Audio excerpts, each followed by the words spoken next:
Centuries of carefully maintained tradition allow the crown to project an image of stability that persists even as its direct political control has receded. The rituals of the monarchy remain a centerpiece of the British state. Set into the front of the imperial state crown is the Kohinoor. It is one of the largest cut diamonds in existence, and for over a century, it has been the subject of intense international ownership disputes. Today, the governments of India, Pakistan, Afghanistan, and Iran are all actively demanding its return. They argue the diamond is a stolen artifact that belongs back in its region of origin. The British government maintains that their possession is lawful. They point to 1849, when the stone was officially transferred to the East India Company under the terms of the Treaty of Lahore. But the history of the Kohinoor reveals a pattern that complicates any simple legal argument. In 700 years of recorded history, it has never once been bought or sold in a commercial transaction. Every transfer was the result of force. Is the British claim a valid legal right, or is the stone the ultimate example of colonial spoils? The stone was first recovered from the Kohinoor mines of India around the 13th century. It quickly became a prize of war, seized by the Delhi Sultanate before eventually becoming the centerpiece of the Mughal imperial treasury. The most violent transition occurred in 1739. The Persian conqueror Nadir Shah invaded Delhi, executed thousands of its inhabitants, and looted the city's wealth. When he discovered the Mughal emperor was hiding the diamond in his headwear, he staged a deceptive peace ritual, forcing an exchange of turbans to secure the gem.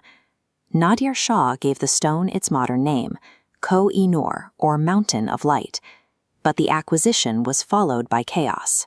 Nadir Shah descended into paranoia and was eventually assassinated in his sleep by his own officers.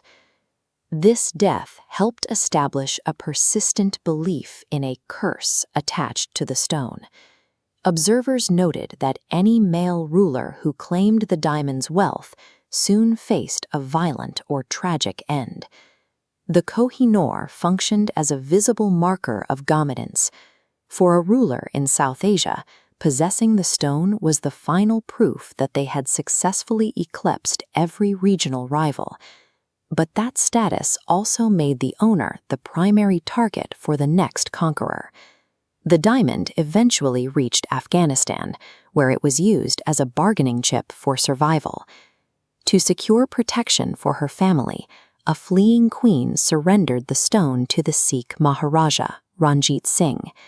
Ranjit Singh's rule provided a period of stability, but his death in 1839 triggered a total collapse of the Sikh empire. The following years were defined by a rapid series of poisonings and internal power struggles. The British Empire used this instability as a pretext for invasion. They annexed the Punjab and took custody of the final surviving heir, a 10-year-old boy named Duleep Singh. Inside the Lahore fort, the British presented the boy with a choice. He was forced to sign the Treaty of Lahore, a document that required him to surrender his kingdom and his most valuable assets.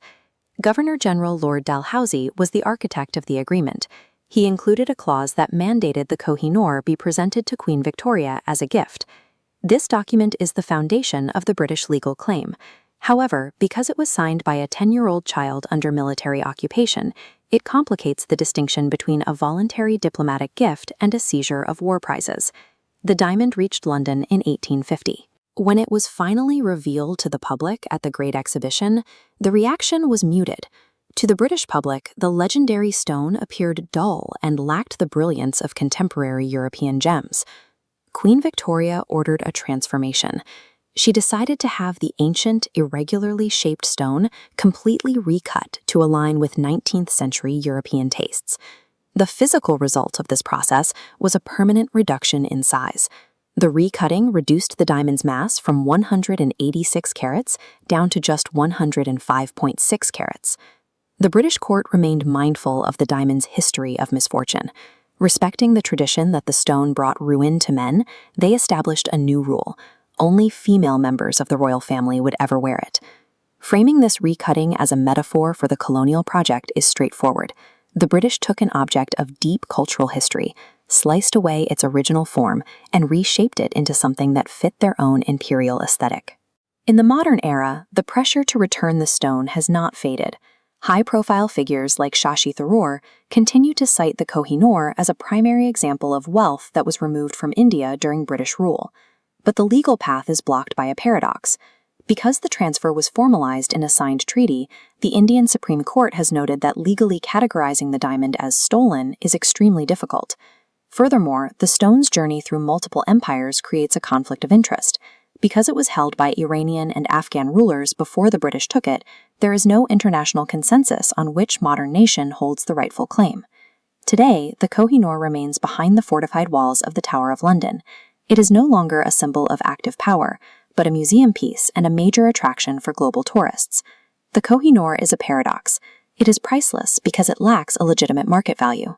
As long as it remains in London, it stands as a monument to a past era of conquest, leaving the world to debate who truly owns the history it represents.